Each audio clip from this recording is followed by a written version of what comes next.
Con todo respeto, gracias, señor presidente. Es para mí un gran honor recibir aquí al señor presidente de la República y al señor gobernador del estado bellísimo de Querétaro. José, tienes el uso de la palabra.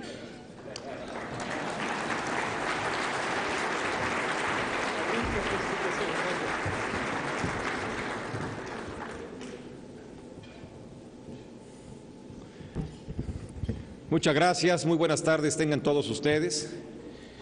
En primer término queremos darle la más cordial bienvenida al estado de Querétaro a nuestro amigo el señor presidente de la República, licenciado Felipe Calderón Hinojosa, agradecer la confianza que le ha dado a nuestra entidad y también el apoyo que de manera permanente tenemos en los distintos rubros en los cuales solicitamos el apoyo solidario por parte de la Federación. Muchas gracias, señor presidente.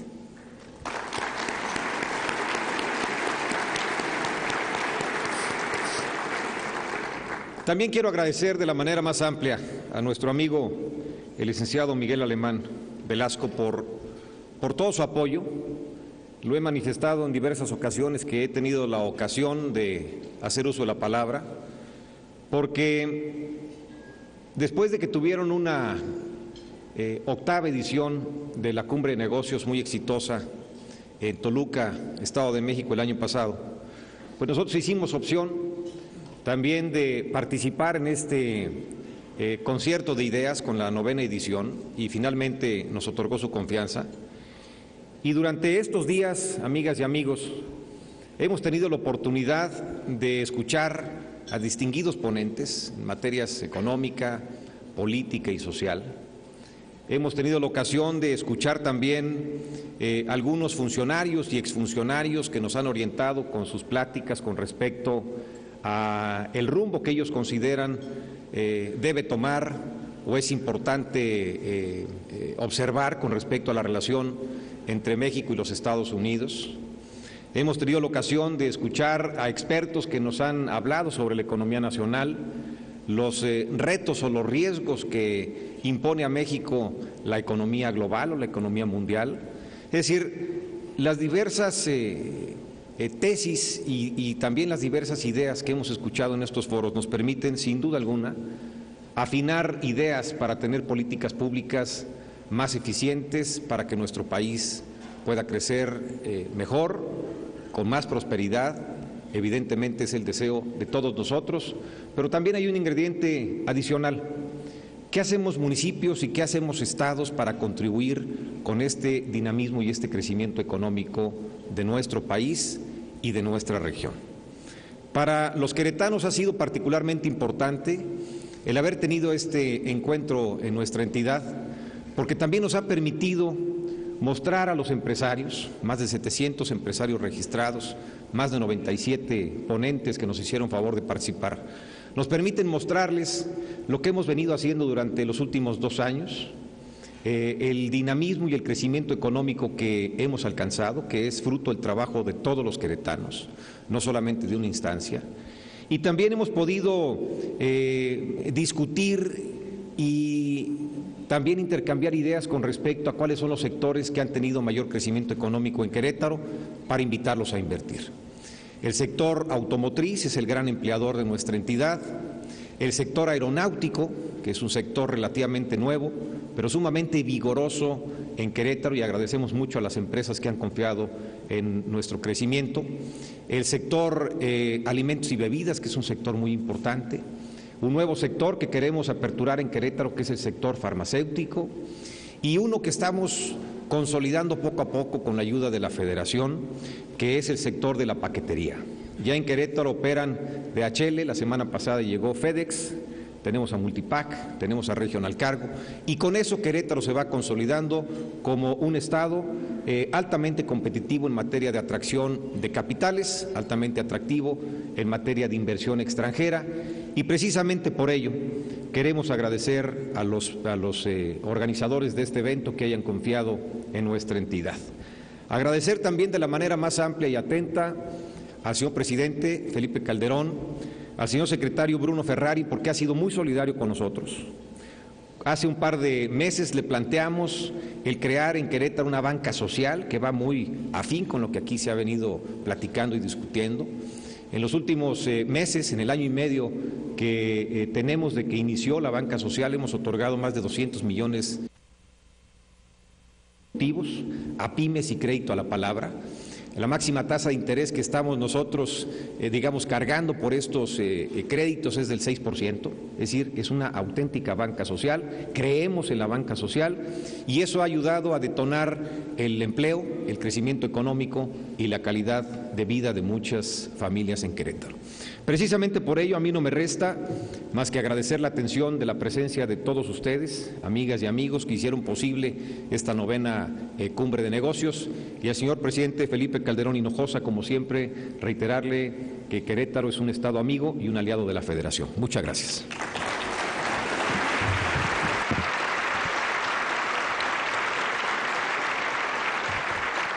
Escuchemos al ciudadano Felipe Calderón Hinojosa, presidente de los Estados Unidos Mexicanos.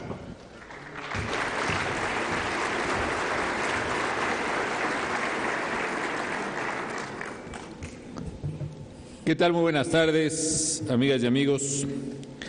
Señor licenciado José Eduardo Calzada Rovirosa, gobernador del estado de Querétaro, muchas gracias por su hospitalidad.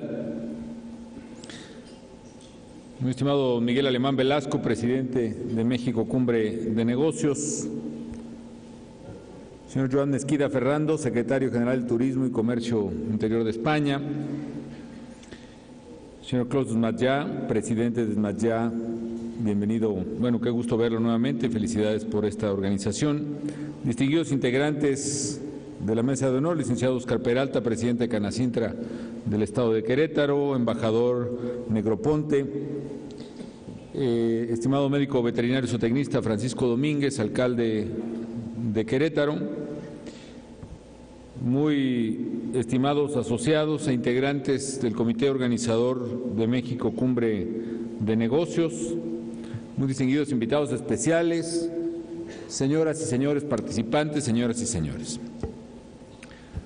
En primer lugar, quiero agradecer y al propio tiempo felicitar muy sinceramente a don Miguel Alemán Velasco por la magnífica organización de este evento México Cumbre de Negocios, que año con año ha venido generando cada vez mayor prestigio, mayor seriedad en su organización, mayor realce de las personalidades que invita y mucho mayor interés, por supuesto, de la comunidad empresarial en nuestro país y de los inversionistas. Así que muchas felicidades, don Miguel, y muchas gracias por su invitación. Es un evento de clase mundial del cual México se siente muy orgulloso. En segundo lugar, amigas y amigos, quiero platicar un poco acerca de lo que es la temática de esta cumbre, cuáles pueden ser las prioridades hacia adelante, hacia una nueva era. Y primero que eso, platicar un poco del contexto que vivimos, de lo que hemos hecho, del lugar donde estamos y de lo que a mi juicio tenemos que hacer. Primero, el contexto es a nivel internacional. Hay una seria crisis internacional que nos ha tocado vivir, desgraciadamente, en estos años. Se dice fácil, pero en el 2009 vivimos la peor recesión económica que tengamos memoria, porque evidentemente siempre hay que decir, no, después de la crisis del 29, pero después de la crisis del 29, pues ninguno de los presentes se acuerda porque no la vivió. Es la peor crisis económica que le ha tocado vivir al mundo contemporáneo, emparejada con otra crisis muy importante que es la crisis mundial del precio de los commodities y de los alimentos. En la parte de la crisis económica internacional, yo veo básicamente tres puntos que son nodales. El estancamiento de la economía norteamericana y su problema fiscal, la crisis de la zona del euro por la insolvencia de varias de sus economías y lo que de alguna manera tiene que ver con todas las demás crisis, que es los desequilibrios a nivel global que se siguen presentando en la economía mundial, señaladamente la relación de China con otras economías. Es un problema complejo, pero la verdad es que los mexicanos y los latinoamericanos hemos sabido exactamente de qué se trata. Para acabar pronto, es lo que sabe un padre de familia o un dueño de una empresa. Y el problema se resume a lo siguiente: tú no puedes gastar más de lo que ingresas. Ese es el primer problema, que son los desequilibrios de carácter fiscal. Y cuando una economía, al igual que una empresa o al igual que una familia, gasta más de lo que ingresa y lo hace de manera permanente, pues simple y sencillamente va a quebrar. Y eso es exactamente lo que ocurrió en Grecia, y eso es lo que ocurrió en muchos otros países, y eso es lo que amenaza, lo que hace tambalear a economías poderosas en Europa que no han podido resolver este tema. Eso es también lo que está haciendo tambalear o tropezar a las finanzas públicas norteamericanas, que tienen déficits verdaderamente asombrosos y cuya falta de solución sigue generando incertidumbre en el mercado mundial. Y para ello me parece que se requieren soluciones de fondo, que incluso en el caso de América Latina y de México ya enfrentamos esas soluciones. Ustedes recordarán, algunos de ustedes recordarán más bien, la mayoría no recordamos, pero nos enteramos, ¿no? En los 70s y los 80s, la mayoría de los países de América Latina pasamos por el mismo tipo de crisis económica. Gobiernos que gastaron muchísimo más de las posibilidades de ingreso de los países, gobiernos que endeudaron a nuestras naciones mucho más allá de su capacidad de pago, una crisis de deuda abrumadora de nuestros países que marcó que varios de ellos, incluyendo México, cayéramos en la insolvencia, y que esta necesidad de pagar esa deuda y de ajustar nuestras economías nos hiciera perder toda una década, y de ahí que los 80 se llamaran la década perdida de México y de América Latina. ¿Y cuál fue la solución a la crisis de deuda en América Latina, incluyendo México? Creo que en buena medida arroja lecciones para lo que debe hacerse en muchos países que tienen problemas de déficit de finanzas públicas.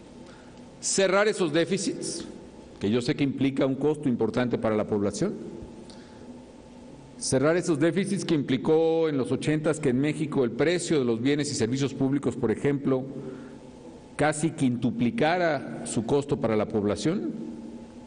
Cerrar esos déficits que implicó ajustes drásticos en el gasto público en todo el continente. Y segundo, un paquete de renegociación de la deuda que implicara un descuento claro para los acreedores, y que no es otra cosa que hacer que los acreedores reconozcan sus propios errores al tomar bonos, al tomar deuda que ellos sabían que era simple y sencillamente impagable. Creo que eso a grandes rasgos ocurrió en América Latina. Tuvimos el respaldo en nuestro caso del gobierno americano con los llamados bonos Brady. Ellos permitieron que México renegociara su deuda con un descuento importante que le hiciera simple y sencillamente factible de pagar. Solucionando la deuda de México empezó una época distinta de crecimiento, y ese fue el caso de la mayoría de los países en América del Sur que tenían este mismo problema. Creo que en Europa lo que se requiere hacer es más o menos lo mismo. Sí tiene que haber un ajuste importante de economías que tienen déficit inmanejables, porque eso es incontrolable. Tú no puedes tener un déficit de 13% del PIB y suponer que no te va a pasar absolutamente nada. Tienes que pagar tarde o temprano. Y el país tiene que hacer ajuste, y también el banco o el acreedor que le presta a un país que tiene 13 o 14% de déficit no puede esperar que le rediman su bono a la par, como si nada hubiera pasado, como si se le hubiera prestado a un país con solvencia o una economía responsable. Y ese descuento que los mercados ya han realizado además en esos bonos tiene que ser cargado a los acreedores en una parte, no sé si es el 20, el 30 o el 40%. Y esos acreedores, generalmente bancos, y tal vez aquí está el problema de fondo, hay países que tienen bancos acreedores importantes de deuda insolvente que no quieren simple y sencillamente asumir su responsabilidad, tienen que hacerlo.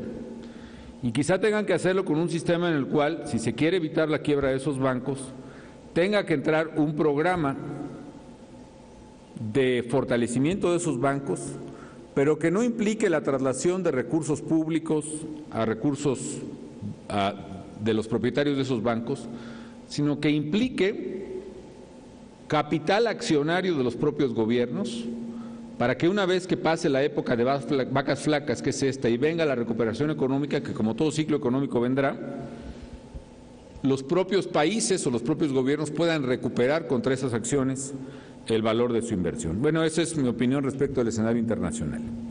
Lo otro es el desequilibrio que genera la política cambiaria de ciertas economías, entre otras la economía china, que genera una subvaluación, en opinión de muchos, artificial del yuan chino. Y eso que genera un terrible desequilibrio en la economía mundial, en la cual hay economías no naturalmente sobreexportadoras, y hay economías, señaladamente Estados Unidos, y creo que todas las economías tenemos déficit con China, incluyendo México, incluyendo Brasil, que evidentemente tienen un desbalance en su cuenta corriente. Esto tiene que corregirse tarde o temprano, amigas y amigos, porque la sobreacumulación de reservas de China, que lo convierte en el gran acreedor del mundo, está precisamente en la raíz de estos desbalances y de muchos déficits que se presentan en la economía americana. Yo les diría que es un tema casi prohibido abordar a nivel internacional, pero tarde o temprano lo tenemos que hacer. ¿Qué implicaciones tienen para México este escenario? Primero, el escenario que vivimos es que hay un proceso de desaceleración de la economía global que va a enfrentar a México los próximos 10 años probablemente. Y segundo, y más importante, vinculado a ello, que es un freno al crecimiento de la economía americana, de la cual dependemos en gran parte. ¿Qué es lo que tiene que hacer en una economía global una nación para poder no solo enfrentar este escenario, sino avanzar con paso decisivo? En una economía global, amigas y amigos, en una aldea global, como algún tiempo la llamó McLuhan, no es pensable que un país pueda cerrar sus ojos y sus fronteras a la realidad mundial. México, al igual que todas las naciones, es mi opinión, tiene que ser capaz de posicionarse como una economía verdaderamente competitiva. Este es un asunto de competencia y de competencias en plural. Este es un asunto de comercio y este es un asunto de inversión. Y si el crecimiento mundial se reduce, tiene cada país que maximizar por mayoría de razón todas sus potencialidades. Dicho en otras palabras, cuando la economía mundial está en auge, uno puede posponer las decisiones de fondo para maximizar sus ventajas. Pero cuando la economía mundial está en recesión, sí o sí tiene que maximizar sus ventajas. No hay alternativa. Tenemos que hacerlo antes de que sea demasiado tarde y antes de que los problemas nos obliguen de manera más drástica a hacer las cosas. Vean el caso de países de Europa. Cuando nosotros en 2009, recuerdo al entonces secretario de Hacienda, Agustín Carstens, revisamos los números que teníamos. La economía mexicana había caído el primero y segundo trimestre más de 10%. En consecuencia, la recaudación de IVA y de impuestos sobre la renta había caído más de 10%.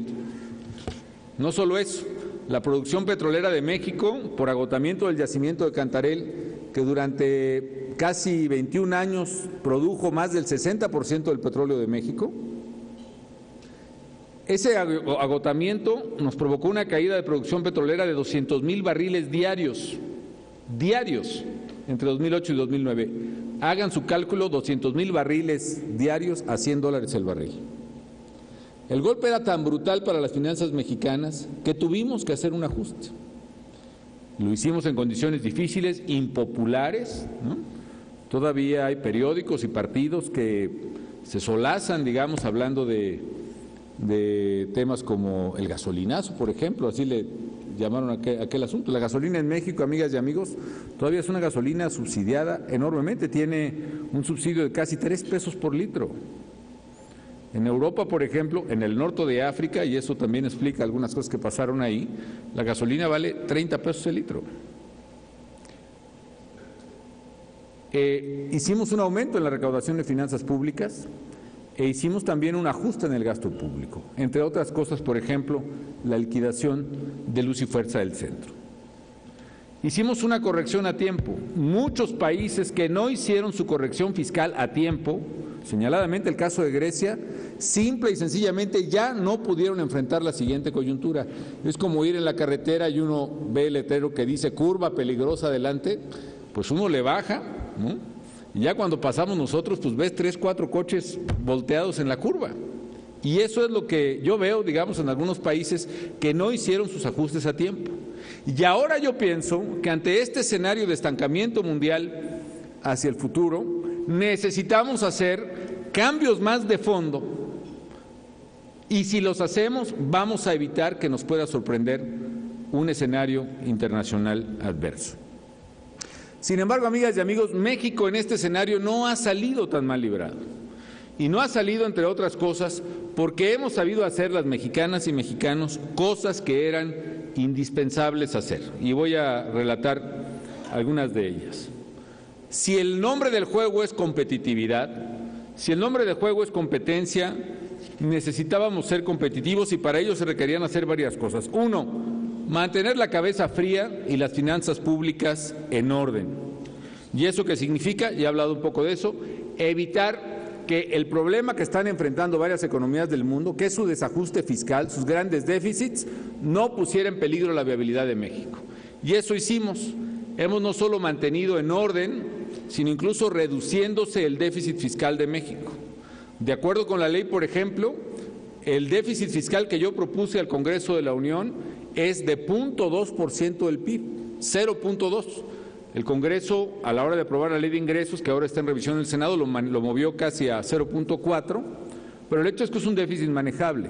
Y allí, aún incluyendo la inversión de Pemex, que de acuerdo con la ley no se contabiliza en ese déficit, el déficit llegará al 2.4%, verdaderamente razonable. Compárenlo con el déficit promedio de la OCDE, que es de casi 7% en promedio. Segundo, si estos desajustes o estos desequilibrios internacionales ponen en peligro a los pueblos, nosotros tenemos finalmente un acervo de reservas importante que nos permite hacer frente a cualquier contingencia.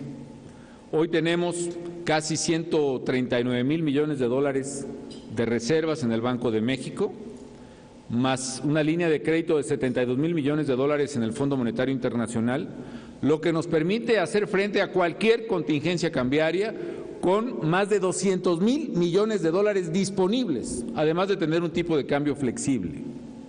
Eso, amigas y amigos, es una verdadera fortaleza en este mercado turbulento, en estas aguas turbulentas del mundo del ámbito internacional. Tercero, una fortaleza también es la fortaleza de nuestro sistema bancario. Si en Estados Unidos la crisis de 2009 empezó en el sector financiero, en la quiebra de instituciones enormes, como que empezó con Lehman, pero siguió pues una secuela enorme. Si el problema hoy en Europa es la vulnerabilidad de ciertos bancos que inhibe a varios gobiernos tomar soluciones y decisiones y soluciones de fondo, hoy en México el sistema bancario no es parte del problema, es parte de la solución. Y si los países europeos, por ejemplo, no alcanzan algunos a cubrir los requisitos de Basilea, los criterios de Basilea de 8% de capitalización de sus bancos, en México el promedio de capitalización de los bancos mexicanos es 17%, más del doble que el criterio internacional de Basilea.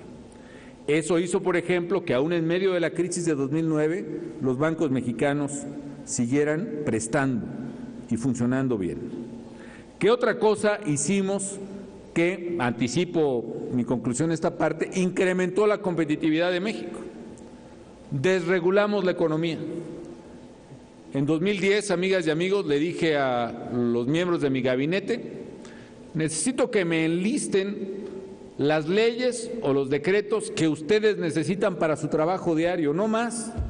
Háganme su equipaje de mano para trabajar en las secretarías. Díganme cuáles leyes son indispensables, cuáles decretos o cuáles circulares son indispensables para ustedes. Y las que no funcionen para eso, ni las tomen en cuenta. Y de las que no se acuerden, pues ya no traten de acordarse, punto, no las necesitan, ¿no? Y con eso, amigas y amigos, hicimos una jerarquización regulatoria y eliminamos en 2010 16,000 normas en México a nivel federal, circulares, oficios, reglamentos, etcétera. Muchas de ellas, por cierto, según percibí, que habían surgido por presión de sectores económicos específicos, por presión al gobierno que obligaba a regular un segmento para proteger pues una empresa o una industria determinada. Y derogamos esas 16,000 reglas y México se desreguló. Hicimos mejoras también del ámbito regulatorio. Por ejemplo, todos ustedes que han fundado una empresa, pues recordarán cuando la fundaron, cuál era el procedimiento. Pues había que ir primero a Relaciones Exteriores a pedir permiso para fundar la empresa. Luego había que volver con el notario. Luego el notario había que ir a Hacienda para darla de alta. Y luego al Seguro Social. Y a Comercio, ahora Secretaría de Economía. Y luego volver a Relaciones Exteriores a pedir permiso para el nombre de la empresa. ¿Por qué razón? Pues también quién sabe, pero había que hacerlo, ¿no? Cuando yo llegué a la presidencia, amigas y amigos, me encontré incluso con cosas asombrosas. La base de datos, el software de la Secretaría de Hacienda era incompatible con el software del Seguro Social. Es decir, no había intercomunicación informática ni siquiera en las dependencias del gobierno federal. ¿Qué hicimos? Hicimos una mejora regulatoria, también informática, y hoy se puede hacer en el portal de tuempresa.gov.mx todos los trámites para crear una empresa, por lo menos los trámites federales, en la oficina del corredor público o del notario en menos de 2 horas, lo que antes llevaba varios meses. ¿Qué otra cosa hicimos? Una baja arancelaria importante. Muchos países del mundo, en el temor de la crisis, se decidieron proteger sus economías, cerrar sus economías. ¿Y qué fue lo que pasó? Subieron sus aranceles o sus barreras no arancelarias. En México hicimos totalmente al revés eso. En lugar de subir nuestros aranceles, nosotros bajamos nuestros aranceles del 12% en promedio al 5% en promedio. ¿Por qué razón, amigas y amigos? Porque estamos absolutamente convencidos de que si queremos que México sea competitivo, tenemos que fraguarnos en la competencia. Tenemos que entrenarnos en la competencia. Y no solo eso, la competencia en el mundo global es por inversiones y proyectos. Y teníamos que ser la economía que atrajera las mejores inversiones y los mejores proyectos para sí.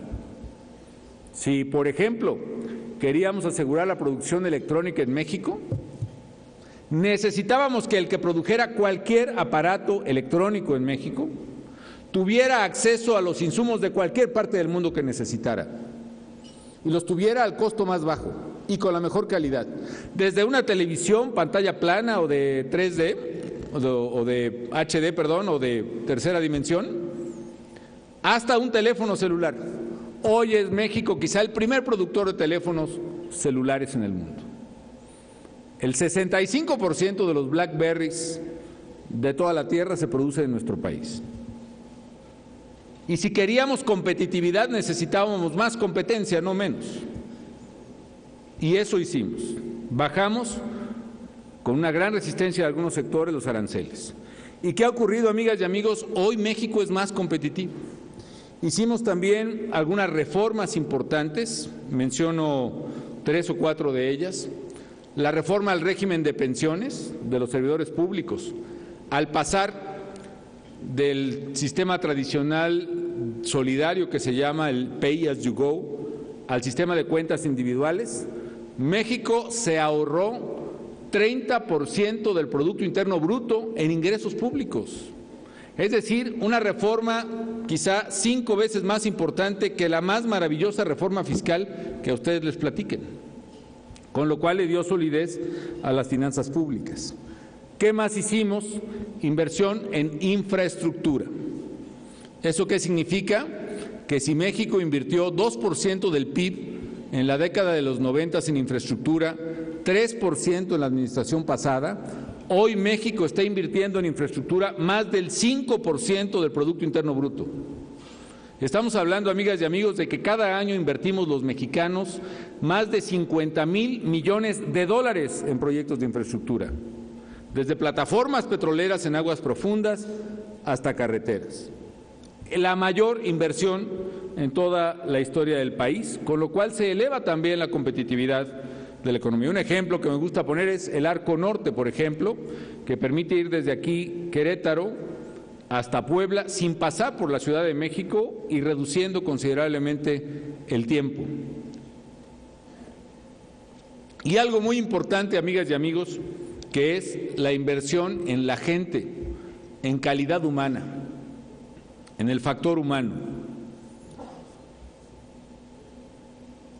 A mí no me gusta decir capital humano, prefiero pensar en las personas como tales, en valor humano, déjenme decirlo. ¿Y eso qué significa? Invertir en salud e invertir en educación, en vivienda. En salud, ¿qué hicimos? En salud, sobre todo con el Seguro Popular, hicimos que si en el 2000 45 millones de mexicanos tenían acceso a un seguro médico para él y su familia, hoy ya son 103 millones de mexicanos que tienen acceso a un seguro médico, lo cual implica, amigas y amigos, que estamos por alcanzar en México la cobertura universal de salud. Esto se dice fácil, pero no lo es. No hay o hay muy pocos países en desarrollo que hayan alcanzado cobertura universal de salud. E incluso hay muchos países desarrollados que no han alcanzado esa cobertura, incluyendo Estados Unidos. Estados Unidos no tiene servicio médico para todos sus habitantes. No tienen todos los americanos garantizado un seguro médico. En México estamos a punto de alcanzar. Claro, eso implicó quintuplicar el presupuesto del Seguro Popular en 5 años.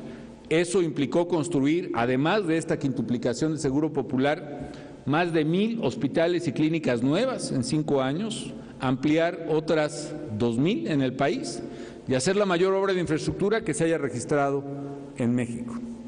Y el otro factor clave, amigas y amigos, ha sido invertir en educación, sobre todo educación de los jóvenes y sobre todo educación tecnológica.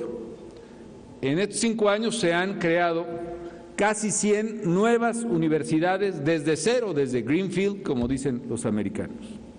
Y hemos construido campus nuevos para otras 50 más. Y además hemos construido casi 1,985 para ser exactos, casi 1,000 bachilleratos, la mayoría de ellos tecnológicos en el país. ¿Eso qué nos da, amigas y amigos? Que hoy en México se están graduando cada año 121,000 ingenieros o técnicos del sistema educativo mexicano. 121,000. Es decir, más ingenieros y técnicos ahora en México por segundo año consecutivo que en Alemania, que en Canadá o que en Brasil. Y eso implica, incluso solo a nivel de ingeniería, sin contar los técnicos, que en México se gradúa casi el doble de ingenieros por cada 100,000 habitantes que los que se gradúan en Estados Unidos. Naturalmente, eso le da competitividad a las empresas y además empleo a los muchachos. ¿Por qué razón? Porque las empresas que necesitan alto conocimiento tecnológico, como son las empresas que se están instalando en Querétaro, por cierto, cuentan ya con una provisión de técnicos e ingenieros que las hace las más competitivas del mundo. Estas reformas, ¿qué le trajeron para México en materia de competitividad? Lo hicieron más competitivo. Concretamente para AlixPartners, por ejemplo, México es el país con los costos de manufactura más competitivos en el mundo para exportar a Estados Unidos. Es decir, los costos de manufactura en México son por lo menos 25% más bajos que los costos de manufactura en Estados Unidos y son los costos más bajos respecto de los países llamados BRICS, Brasil, Rusia, India y China. A.T. Kearney, otra consultora, dice que México mejoró entre 2007 y 2010 11 posiciones y es la octava economía más atractiva del mundo para inversión extranjera directa. Deloitte considera que México es la séptima economía más competitiva en manufacturas, independientemente de que se exporten a Estados Unidos o no. Mercer, por ejemplo, y KPMG, es el país más competitivo en el mundo del sector automotriz. A.T. Kearney, México aumenta 5 posiciones y ocupa el 6º en servicios de offshore para operaciones de tecnología de la información. KPMG, México es el país más competitivo en materia de impuestos para estas industrias. El índice de competitividad del Foro Económico Mundial este año arroja que México avanzó 8 posiciones y es el país que más posiciones avanzó en todo el continente americano. Y en el Doing Business del Banco Mundial, cuando entré a la presidencia de la República, México ocupaba el lugar 73 para hacer negocio. El año pasado avanzó hasta el 35, por adelante de toda América Latina y por adelante de los países BRICS. Y ahora, todavía este año, aunque con una nueva clasificación que considera otros factores, avanzamos una posición más. Un último dato, amigas y amigos, de competitividad de México. Hace algunos años México tenía menos del 10% del market share de importaciones de Estados Unidos.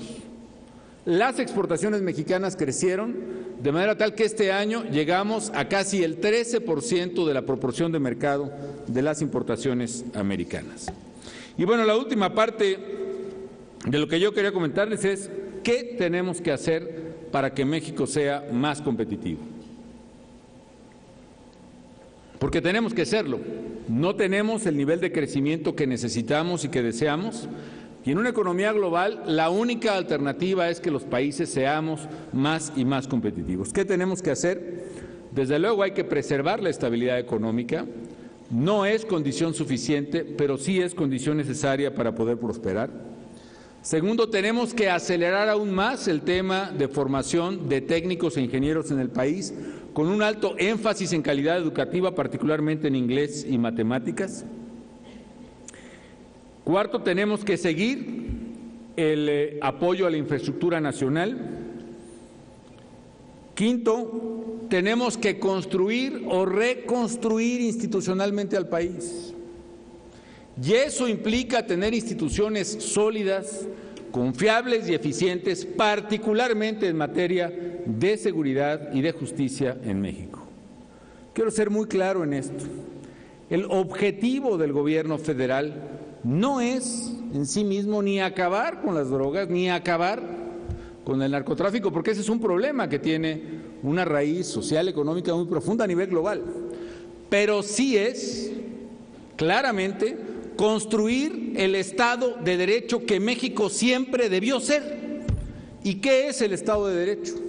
Es un Estado, una sociedad donde lo que manda es la ley y que al que cumple la ley le va bien y que al que incumple la ley le va mal. Así de sencillo, así tiene que ser, ¿no?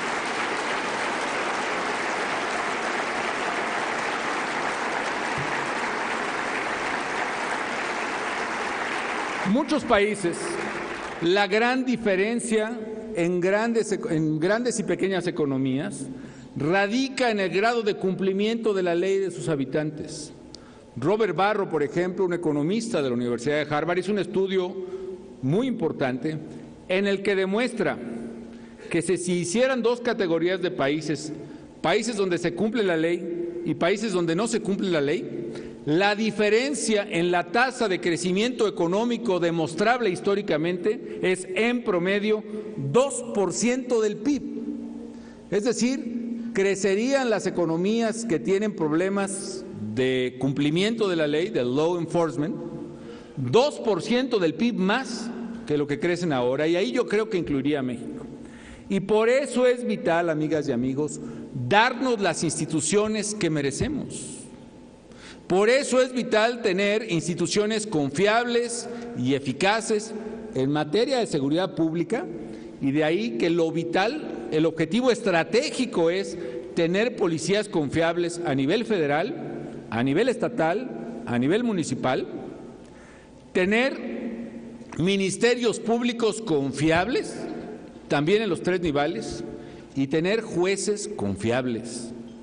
Mientras México no cumpla esta premisa elemental, diría yo, de cualquier Estado moderno, hagamos lo que hagamos, difícilmente vamos a avanzar más rápido en lo que nos proponemos.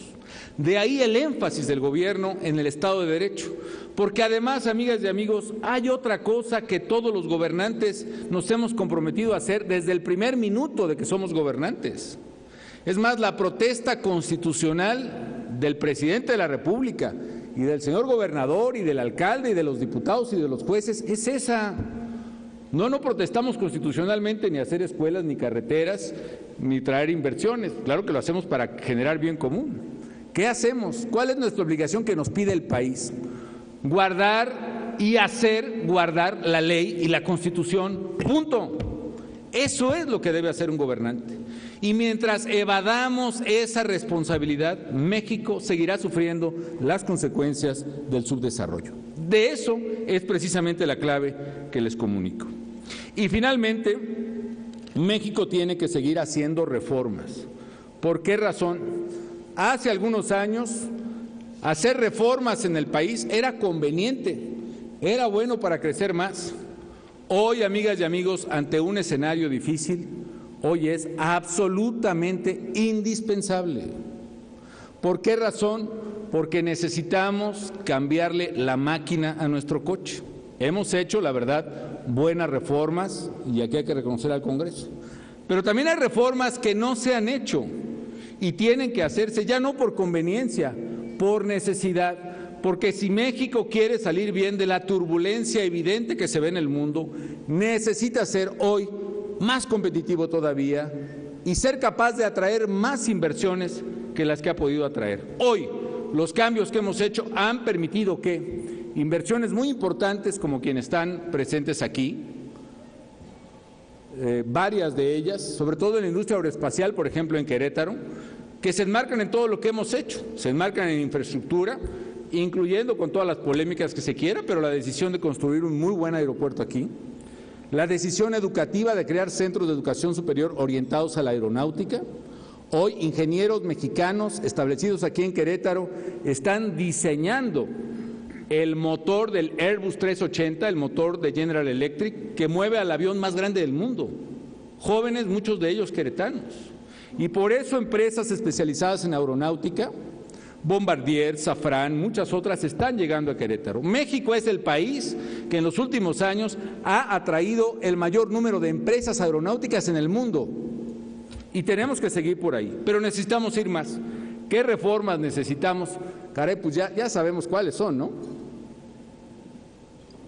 Yo digo que sabemos que es la laboral y la energética, etcétera, relaciones público-privadas. Los políticos es muy común que hablemos de las reformas y sepamos de qué se tratan. El problema entonces, amigas y amigos, es ¿por qué no los hacemos? Yo creo que hay que hacer una reforma laboral para darle flexibilidad al mercado laboral y permitir el acceso de jóvenes y de mujeres en condiciones eficientes, que armonice precisamente capital y trabajo y permita que crezca la productividad por un lado y que crezcan los salarios por otro lado, la masa salarial.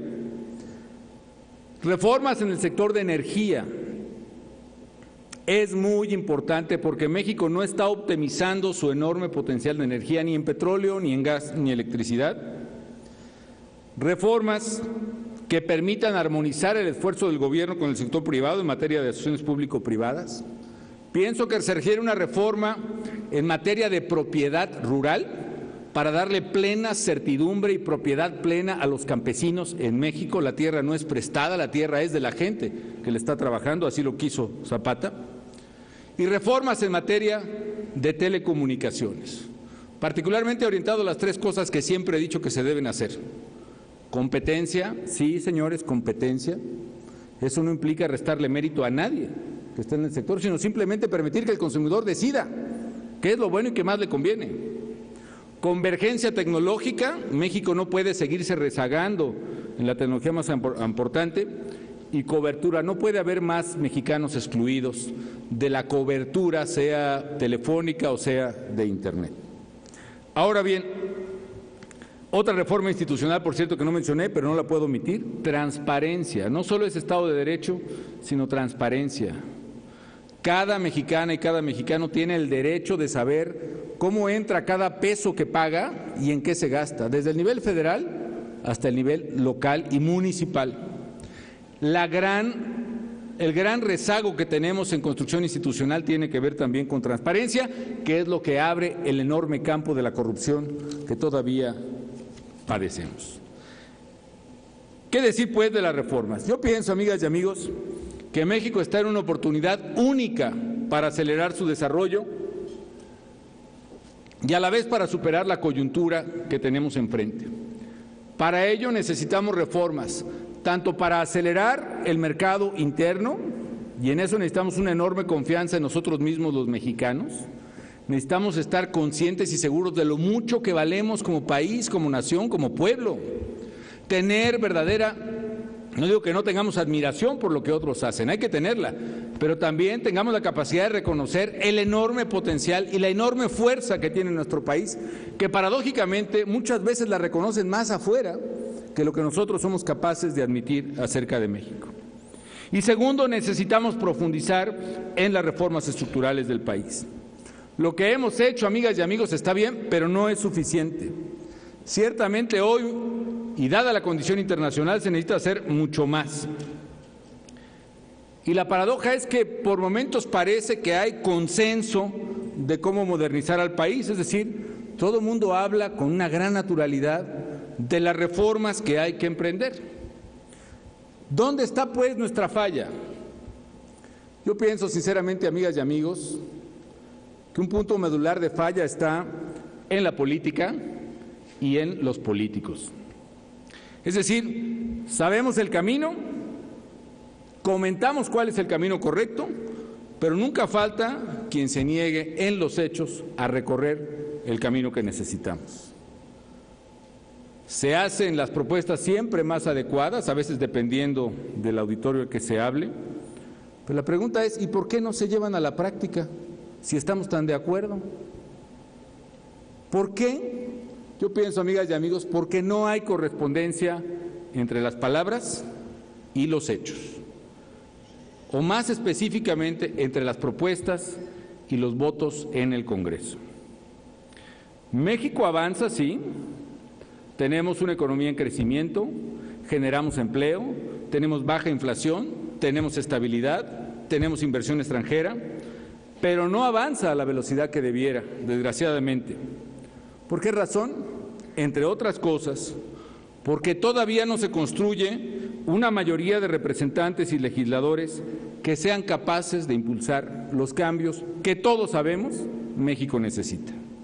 O si se quiere también, porque una mayoría se opone en los hechos, es decir, en los votos, a esos cambios.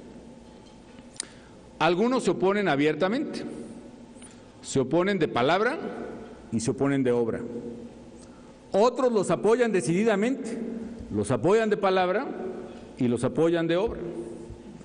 Y otros los apoyan de palabra, pero no los apoyan de obra. Es decir, hay quien dice que sí, pero la afirmación no está correspondida con la decisión política de hacer. Es un poco el problema mexicanísimo del son de la negra, ¿no? A todos diles que sí, pero no les digas cuándo. Así me dijiste a mí. ¿Qué será más duro para el país y para la fuerza de cambio que necesitamos? ¿Simplemente decir no estoy de acuerdo y no lo hago? ¿O decir sí estoy de acuerdo pero no lo hago? No sé, pero francamente ambas posturas no son ciertamente las que el país necesita. Ustedes saben, amigos, que hemos llegado al extremo en que se han presentado iniciativas de ley que, estando en el sentido correcto de lo que necesita el país, a la hora de las decisiones ya presentadas, no son sostenidas ni siquiera por sus propios proponentes, no son llevadas a votar. Esta, pues, es una inconsistencia política y pienso que es el problema más serio de la falta de reformas en el país, que ha frenado significativamente las posibilidades de cambio y de mejora, pues, cuando menos en la última década. Si verdaderamente queremos un cambio, si verdaderamente queremos que México sea notablemente próspero y exitoso, como sí puede serlo, tenemos que acelerar el desarrollo y entonces hacer hoy las reformas que hacen falta. Hoy sobre todo, porque México puede hacerlo y conducirlas, y no como otros países que las circunstancias adversas se las están imponiendo. ¿Qué tal Grecia, que pudo hacer reformas para cerrar su déficit, y en cambio ahora tiene que hacerlas reduciendo las pensiones de sus jubilados, corriendo a sus empleados, reduciendo los salarios públicos y eliminando las becas educativas? Podemos hoy hacer reformas que sean capaces de ser conducidas. Mucho se habla de Brasil, yo tengo una enorme admiración y estima y afecto por el presidente Lula, que creo que dio una extraordinaria charla el día de hoy. No alcanzamos a saludarlo desgraciadamente al entrar, ¿no? ¿Dónde se dio el cambio fundamental en Brasil? Pienso que hay muchos cambios allá, pero uno medular, por ejemplo, fue cuando el presidente Fernando Henrique Cardoso, a finales de los 90s, decidió cambiar a Petrobras, que no sé si les suena familiar, pero era una empresa pública, de muy difícil manejo, muy poco productiva, etcétera, etcétera.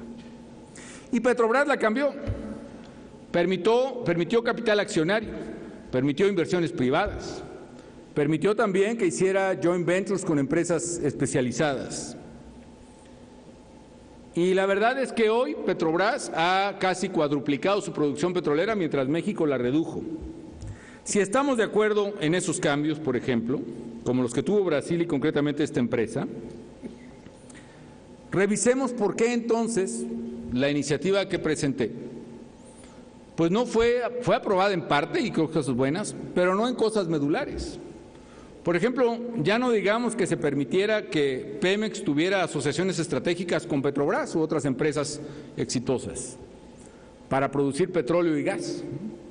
Ya no digamos que se les permitiera refinar petróleo. Vaya, ni siquiera se permite que construyan ductos para transportar gasolina. Eso sí, sí se permite, esta es otra de las paradojas mexicanas, sí se permite que la gasolina se transporte por pipas, que es yo creo que 10 veces más caro que transportarlas por ducto, por privados, pero no se permiten los ductos, lo cual retrasa enormemente la logística de distribución de Pemex. Si hay tan buenas intenciones, si hay tan buenas evidencias de estos cambios, creo que es el momento de hacerlos y es momento de sostener coherentemente las buenas ideas con las buenas decisiones en el Congreso. Si todos estamos de acuerdo, pongo otro ejemplo, en una reforma laboral, es tiempo de que el Congreso apruebe ya la iniciativa que varios partidos que podrían integrar mayoría ya han presentado y que está hace rato, lo sabemos, consensada. ¿Por qué no se aprueba? Nuevamente, porque falta consistencia entre las palabras y los hechos. Si estamos de acuerdo en la importancia de la inversión privada en infraestructura del país y ha sido tan exitosa, ¿por qué no se aprueba la ley de asociaciones público-privadas que presenté hace más de 2 años al Congreso de la Unión? Yo quiero hacer un respetuoso llamado, amigas y amigos, a los partidos políticos en el Congreso. Un llamado para que entendamos con sentido de vital importancia, de urgencia, los cambios que México necesita y que los cumplamos en la realidad. Sí se puede tener una economía próspera, que crezca mucho más de lo que ahora crece y que genere más empleos de los que ahora tenemos. Sí se puede tener un México ganador, como siempre lo he propuesto y en el que siempre he soñado. Sí hemos hecho cosas bien importantes que van en la ruta correcta, pero el tramo que nos falta para hacer de nuestra economía una maquinaria poderosa es precisamente hacer los cambios que ya ni siquiera necesitamos discutir cuáles son, porque todos, o una buena mayoría, se supone que estamos de acuerdo en cuáles son y qué hay que hacer. ¿Qué falta? Simple y sencillamente, pues que los hagamos. Muy estimado don Miguel, señor gobernador, queridos amigos, contra lo que pudiera pensarse, yo en el último año de mi gobierno, que está por iniciar en diciembre, estoy absolutamente decidido a seguir impulsando los cambios que México necesita. Para mí no es el fin de una administración simplemente, para mí es la recta final que define precisamente el futuro. Yo estoy absolutamente decidido a poner hoy en mi gobierno las bases de lo que debe ser el México del futuro.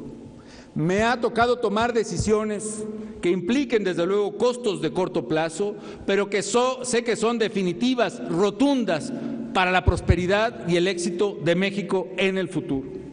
Sé que es vital que pensemos precisamente en ello, que seamos capaces de derrotar los miedos, los complejos, los prejuicios, los nacionalismos exacerbados, los mitos políticos, las faltas de coherencia y de consistencia que se dan en la política mexicana para de una vez decidir lo que tiene que decidirse. Si en el plano legislativo es eso, hacerlo también en el plano administrativo. Sí creo que tiene que haber competencia, sí creo que tiene que haber modernización, sí creo que tiene que haber terreno parejo para todos los actores que quieran intervenir en los sectores de la economía, llámese telecomunicaciones o llámese infraestructura o muchos otros. Yo creo en ese México y sé que ese México vendrá. ¿Por qué? Porque ven ustedes, en muchos empresarios, en muchos líderes sociales, en muchos actores, ese deseo de que México sea moderno y sin complejos y sin prejuicios. Y sé que hay resistencias, por supuesto, y sé que hay intereses que, por supuesto, les va muy bien con que México no avance. Pero es hora, amigas y amigos, es hora verdaderamente de que los mexicanos del PRO nos pongamos de acuerdo y le demos un empujón notable a nuestro país y a los tomadores de decisiones del país. Yo sé que soy uno de ellos. Pues yo les digo, amigas y amigos, con mi gratitud por esta invitación, que sepan que conmigo van a contar. Y si ustedes están de acuerdo de que México puede y debe cambiar ahora, pongámonos de acuerdo y hagamos que México cambie también ahora. Muchísimas gracias.